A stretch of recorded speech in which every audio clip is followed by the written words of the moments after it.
आज शहीद आजम शहीद भगत सिंह के बुद्ध के सामने खड़े हैं। इन्होंने इनकलाब जिंदाबाद के नारे लगाए थे अंग्रेजों को देश से निकालने के लिए। पहले लड़े थे गोरों से, अब लड़ेंगे चोरों से। तो बहुत बहुत धन्यवाद आप लोगों का कि आप भारी संख्या में बाहर निकल रहे हो। गुजरात परिवर्तन की तरफ जा रहा है और सात महीने पहले यही माहौल मैंने पंजाब में देखा था और 117 में से 92 सीटें आम आदमी पार्टी की आई। जब यूथ निकले बाहर, युवा बाहर निकले, जब माएं बहनें बाहर निकले, बच्चों सहित अपने घर की बालकोनी में खड़े होकर हमारा हौसला बढ़ाएं, तब इसका मतलब नई कहानी लिखने के लिए गुजरात के लोग तैयार हो चुके हैं। बहुत बहुत मुबारक भाई। ये डालो आपके गले में डाल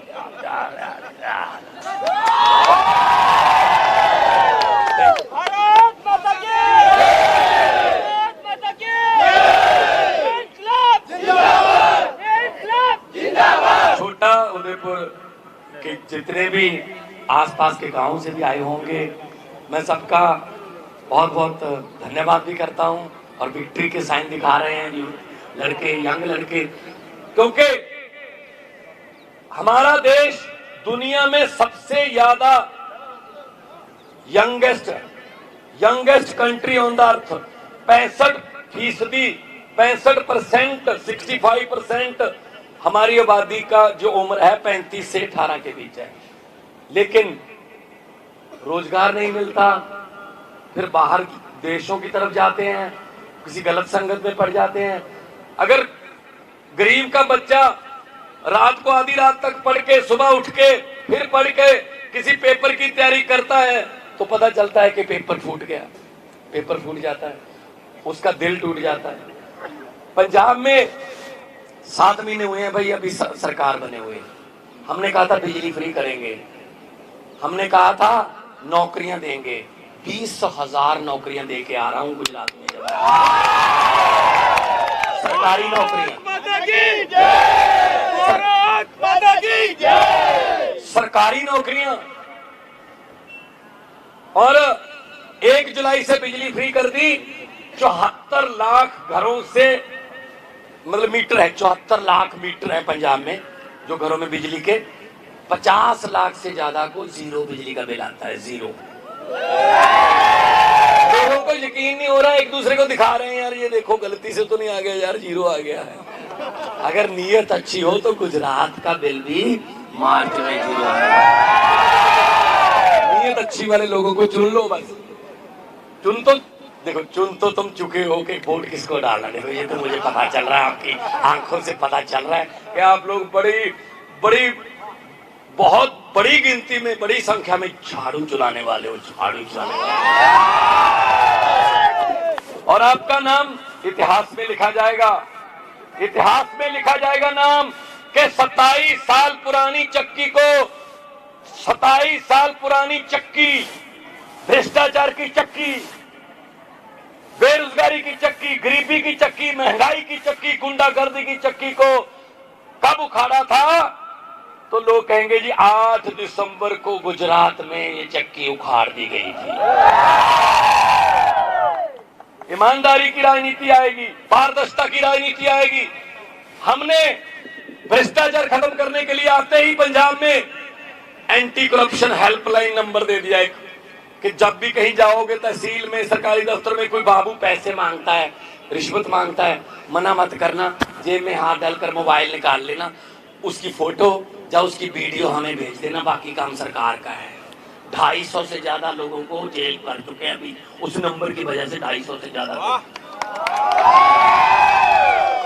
अभी पंजाब में जब जाते हैं लोग काम करवाने के लिए, तो जो सरकारी अफसर हैं वो ये कहते हैं काम हो गया, लेकिन बाहर जाके सबको बोल देना मैंने कोई पैसा नहीं लिया आपसे। और उन्होंने एक और तरीका निकाल लिया, जो ज्यादा करप्ट थे, उन्होंने अपने दफ्तर के सामने लिख के, ऐसे कंप्यूटर से निकाल के लिख लिया मोबाइल फोन अंदर लेके आना मना है।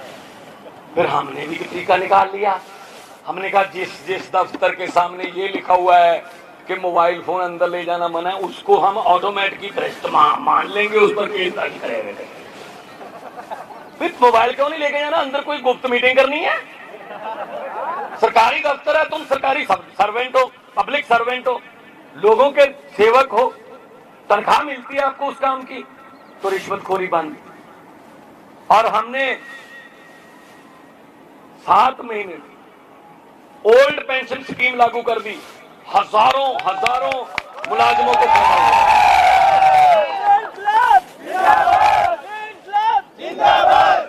मुझे यहां पता चला हर विभाग में कॉन्ट्रैक्ट पे रखे हुए हैं, मुझे पता चला पुलिस भी कॉन्ट्रैक्ट पे रखी हुई है। कमाल है। मतलब कोई भी मुलाजिम जो है वो ये नहीं कह सकता कि मैं पुलिस में नौकरी करूंगा इतने साल तक। तलवार लटका दी कि कभी भी कह देंगे चलो जाओ बाहर, चलो जाओ घर पे, आपकी जरूरत नहीं है। अच्छा, हम 5-5 साल करके इनको 27 साल दे चुके हैं, ये 27 महीने भी नहीं देते हमें नौकरी के लिए। ये तो गलत बात है भाई, ये तो गलत बात है। तो जब वोट करने जाओगे तो झाड़ू का बटन जो होगा, जब उसको दबाओगे समझ लो वो झाड़ू वाला बटन नहीं दबाया, आपने अपने और अपने परिवार की किस्मत चमकाने वाला बटन दबा दिया। कोई और बटन दबाओगे तो 27 से 32 हो जाएंगे। क्या चलता है, क्या लगता है भाई साहब? बदल लो। ये पेड़ भी हर साल पत्ते बदल लेते हैं, गुजरात वालों अब बदल दो सिस्टम, भ्रष्ट सिस्टम बदल दो। ईमानदार लोग ये कहते हैं जी डबल इंजन सरकार। अरे इंजन नया हो, फर्स्ट क्लास हो, लेटेस्ट टेक्नोलॉजी का इंजन हो, एक ही काफी है। तो नए इंजन की बारी। अब अरविंद केजरीवाल मॉडल बाजार में एक नया इंजन आ गया है, नई सोच, नए विचार। ऐसा आप सोच सकते हो कि भाजपा में जब कांग्रेस में आपको कोई टिकट दे देगा, विधायकी की टिकट, चेयरमैनी की टिकट? नहीं। अपने बेटे बेटियों को देते हैं टिकटें, अपने रिश्तेदारों को देते हैं टिकटें। हम सिर्फ जिंदाबाद मुर्दाबाद के लिए रखे हुए हैं। हम इनकी राजनीतिक फैक्ट्री, जनता जो है इनकी राजनीतिक फैक्ट्रियों का कच्चा माल है। वो हमारी वोट को इस्तेमाल करके बनते हैं बड़े, और फिर हम पे ही लाठियां बरसाते हैं। ये कैसे संभव है? ये नहीं हो सकता। आम आदमी पार्टी ऐसी है, 92 विधायक है हमारे पास 117 में से, पंजाब में 92 में से 82 पहली बार जीते हुए लड़के लड़कियां, आम घरों के बेटे। मैं पंजाब का मुख्यमंत्री हूं। मेरे पिताजी, जब मेरे दादाजी कभी गांव के सरपंच भी नहीं बने। मैं कलाकार था, फेमस कलाकार था। मेरे दिल में था कि समाज में कुछ चेंज आनी चाहिए। भगत सिंह जैसे सूरवीर योद्धे 22-23 साल की उम्र में फांसी पे लटक गए। इसलिए थोड़ी लटके थे कि अंग्रेज चले जाएंगे, अपने वाले आ जाएंगे, ये लूटेंगे, उनसे ज्यादा लूटेंगे। अंग्रेज तो शर्मिंदा हैं। अब अंग्रेज कह रहे हैं कि हमने 200 साल में उतना नहीं लूटा था जितना ये अपने वालों को 2 साल भी लूट लेते हैं। ये इतने 1000 करोड़ का घोटाला, ये इतने 1000 करोड़ का घोटाला, हमें तो पता ही नहीं चलता। कई घोटाले तो इतने 1000 करोड़ के हैं कि हमें पता नहीं चलता जीरो कितनी लगती है इसके साथ, और खा जाते हैं सब कुछ। अच्छे स्कूल मिलेंगे, उन स्कूलों में, सरकारी स्कूलों में मुफ्त शिक्षा मिलेगी, आपके बच्चे पढ़ेंगे, वर्ल्ड क्लास, वर्ल्ड लेवल की पढ़ाई पढ़ेंगे, अफसर बनेंगे, डॉक्टर बनेंगे, इंजीनियर बनेंगे। फिर वो आपके घर की गरीबी खत्म करेंगे, और कोई नहीं कर सकता आपकी गरीबी खत्म। बाकी बच्चे अस्पताल अच्छे करेंगे, बिजली का बिल 0, सड़कें। मैं गुजरात की सड़कों पे ना, मैंने सड़क में गड्ढे देखे थे, गड्ढों में सड़कें पहली बार देखी। कमाल है। तो ये सड़कें नहीं बना पाए, खजाना खाली है। अस्पताल नहीं बनाते, खजाना खाली है। अरे जनता तो पैसे दे रही है, जनता दे रही है, खजाना कैसे खाली हो जाता है। आप लोग कई बार सोचते होंगे कि हम टैक्स नहीं देते, हमें क्या लेना। भाई टैक्स दे रहे हो तुम, मैं बताता हूं कब देते हो टैक्स। तुम सुबह उठते हो, सुबह सुबह चाय बनाने के लिए माचिस की तीली जलाई, टैक्स शुरू। माचिस खरीदने जाओगे, टैक्स लगता है। अगर गैस सिलेंडर है, लाइटर का बटन दबाया, टैक्स शुरू। गैस पे टैक्स है। चीनी, उसमें पत्ती डाली, टैक्स। चीनी डाली, टैक्स। दूध डाला, आटा लेके आए, परांठा, छाछ। आप फोन करोगे किसी को, रिश्तेदार को मिलने आया हूं, टैक्स। फिर उनको मिलने जाना है, मोटरसाइकिल स्टार्ट करोगे, आते हुए सब्जी लेके आओगे, खाना खा के रात को अपनी चारपाई पे जाके बोलते हो अब टैक्स नहीं लगेगा, अब सो रहा हूं। नहीं भाई साहब, गलतफहमी हो, ऊपर पंखा चल रहा है, टैक्स। आप तो सोते हुए भी टैक्स दे रहे हो। 24 घंटे टैक्स दे रही है जनता। तो किधर गया खजाना फिर? किसने खाली किया? सब पता है, सब पता है। हाँ, लोगों को सब पता है। ये जनता है भाई साहब, पब्लिक है, सब जानती है। पब्लिक चाहे आदमी अर्श पर और पब्लिक चाहे आदमी फर्श पर। 1 मिनट में ले आते हैं। जनता, पब्लिक सब्र कर ले 5 साल, होंठों को सीले 10 साल, अपने आप को चुप रख ले 15 साल, सीने पे पत्थर रख ले 27 साल। लेकिन 27 साल के बाद जब जनता जागती है ना, तो फिर 27 साल का हिसाब भाई साहब 27 मिनट में ले लेती है। 27 पब्लिक है, पब्लिक है। नदी के घाट पर अगर जे राजनेता बस जाते, नदी के घाट पर अगर जे राजनेता बस जाते, तो प्यास से होंठ भी 2 बूंद पानी के लिए तरस जाते। गनीमत है कि मौसम पर हुकूमत चल नहीं सकती, वरना सारे के सारे बादल भी इनके खेतों में बरस जाए। तो दोस्तों, आपने जो प्यार दिया है उसका कोई मूल्य नहीं। अमीर वो नहीं होता जिसके बैंक में खाते हो, अमीर वो नहीं होता। अमीर वो होता है जिसका लोगों के दिलों में खाता खुला हो, दिलों में। हुकूमत वो करते हैं जिनका दिलों पर राज होता है। यूं कहने को तो मुर्गे के सर पे भी ताज होता है। तो खुद हुकूमत करो, अपनी सरकार लेके आओ, अच्छे आदमियों को भेजो विधानसभा, अच्छे कानून बनेंगे, मंत्री बनेंगे आपके लोग। आप जैसे हैं, आपकी समस्याओं को जानते हैं। इनको नहीं पता भाई साहब, इनको नहीं पता। जो सोने के चम्मच मुंह में लेकर पैदा होते हैं, उनको आम लोगों की मुसीबतें नहीं पता, नहीं पता। तो इसलिए आपके पास मौका है। आप जब, अच्छा, मुझे पत्रकारों ने पूछा कि कितनी सीटें आएंगी, मैंने कहा जी बता दूं। कहते बता दो। मैंने कहा जी हम सर्वे में नहीं आते, हम सीधा सरकार में आते हैं।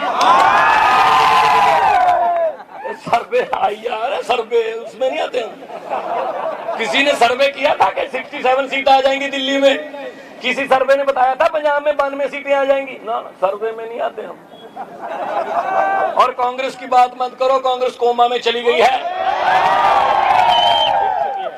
वो बिक गए हैं, वो आपके वोट को बेचते हैं। मुझे एक गुजराती लड़का मिला, मैंने कहा सच सच दिल से बताना, गुजरात क्या चाहता है? कहता जी चेंज। मैंने कहा चेंज कौन है? कहता जी आम आदमी पार्टी। मैंने कहा कांग्रेस। कहता है वो चेंज नहीं, वो तो एक्सचेंज बन गई है। किसी के 4-5 एमएलए कम रहते हैं, उधर से ले लो। थोड़ा मेजोरिटी डबल करनी है, बढ़ानी है, इधर से ले लो।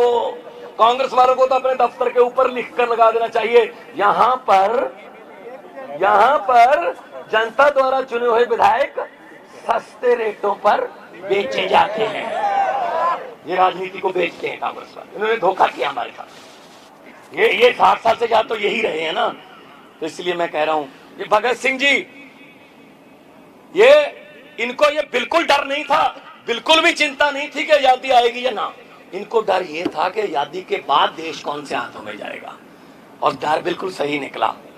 आज उनकी आत्मा तड़पती होगी। ये लूटने के लिए आजादी दिलवाई थी हमने, 23 साल की उम्र में राजगुरु सुखदेव, भगत सिंह, ये भी 90-90 साल की उम्र जीते भाई।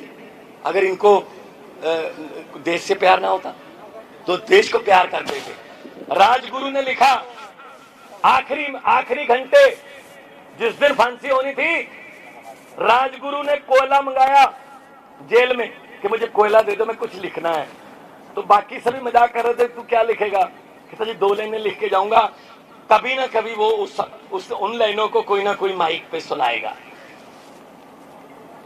राजगुरु ने लिखा, हम भी जी सकते थे चुप रहकर, हम भी जी सकते थे चुप रहकर, हमें भी माँ बाप ने पाला था दुख सहकर। 1 घंटे बाद फांसी होगी भाई साहब ये लिखने के बाद। यार उन शहीदों का कोई हम दे सकते हैं देना? अगर हमारे पास वोटर कार्ड आ गया, उन्होंने दिलवा दिया, तो हम बेच देंगे उनको? नहीं, वोट नहीं बेचनी। इसलिए मैं कह रहा हूं अच्छे लोगों को चुनो, डेमोक्रेसी है। आप में से बनेंगे विधायक, आप में से बनेंगे। मुझे पत्रकारों ने पूछा, आपने भाजपा की आंधी को कैसे रोका पंजाब में और दिल्ली में? मैंने कहा तो बहुत ही आसान तरीका है। मैं गुजरात वालों को भी बता देता हूँ, तरीका बहुत आसान है। उनका चुनाव चिन्ह क्या है? कमल का फूल। हमारा क्या है? झाड़ू। कमल का फूल कहाँ उगता है? कीचड़ में।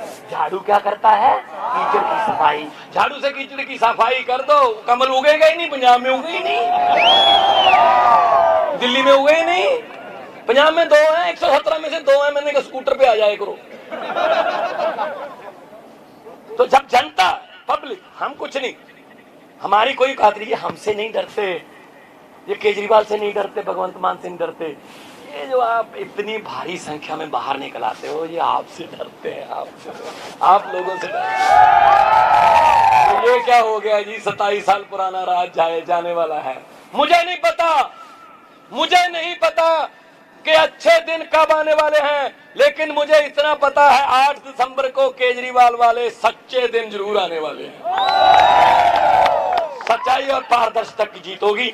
दोनों हाथ ऊपर उठा के 2 नारे लगाएंगे। हमारी पार्टी में नारा व्यक्ति का नहीं लगता, भगवंत मान जिंदाबाद। क्यों भी? मैं तो आप जैसे हूँ। क्यों? मैंने क्या कर दिया ऐसा? आप लोगों ने तो मुझे इतना ऊपर आसमां पे बिठा दिया, आंखों पे बिठा दिया, तो मैं तो एहसानमंद हूँ आपका। हमारे यहाँ इंकलाब जिंदाबाद का नारा लगता है, और इंकलाब जिंदाबाद का नारा ये योधे सूर में लगाते थे। तब अंग्रेजों की ऐसे रूह कांपती थी कि ये क्या हो रहा है। तो अभी भी इंकलाब जिंदाबाद का नारा लगाएंगे तो इनकी आत्मा को सुकून मिलेगा कि शुक्र है छोटा उदयपुर में हैं कुछ चौक में खड़े जिन्होंने इनकलाब का दिया जगा रखा है। दोनों हाथ ऊपर उठा के इनकलाब। देखो बीजेपी वाले भी खड़े होंगे यहाँ पर, उन्होंने शाम को बताना भी होता है अपने, तो थोड़ा सा आवाज और कर दो ताकि वो ये बताएं जी इतनी ऊंची नारे मैंने कभी नहीं सुने हैं। वो एक बताएं जाके कि जी काम हो गया छोटा उदयपुर में, तो जो हो गया था। इनकलाब, इनकलाब, भारत माता की वंदे, जय जवान, बोले सोनिहाल। बहुत बहुत धन्यवाद आपका, आपने मुझे प्यार दिया। मैं पूरी जिंदगी नहीं भूलूंगा ये सम्मान को। आप तंदुरुस्त रहिए, मेरी दुआ है, मैं अरदास करता हूँ आप तरक्की करो, खुशी हो और अच्छे फैसले लो। अच्छे फैसले लोगे तो खुशियां आपके घर पे आएंगी, जरूर आएंगी। हमने दिल छोटा नहीं करना, नेगेटिव नहीं होना, पॉजिटिवली बाहर निकल के वोट डालेंगे और दुकानों से बाहर, मकानों से बाहर निकल के वोट डालकर अपना फर्ज निभाएंगे और इन शहीदों को सैल्यूट करेंगे। थैंक यू वेरी मच, बहुत शुक्रिया। हो गया सारा, हो ही गया सारा, हो ही गया, यही बोलूंगा, हो गया सारा इसी